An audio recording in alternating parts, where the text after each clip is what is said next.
Yeah, well, we are here in the studio, Wes and I, to talk about digital transformation and what digital transformation really means. So we might as well jump straight into it and start off with some stats, Should we? Well, look at this. 2/3 of business feel that they need to digitize by 2020 to remain successful.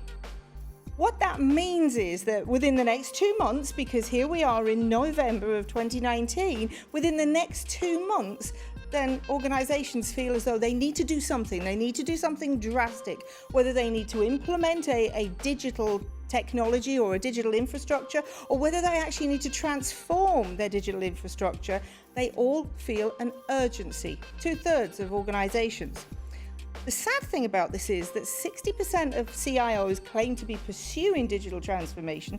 However, only 10%, when investigated by Gartner, only 10% were actually found to be succeeding.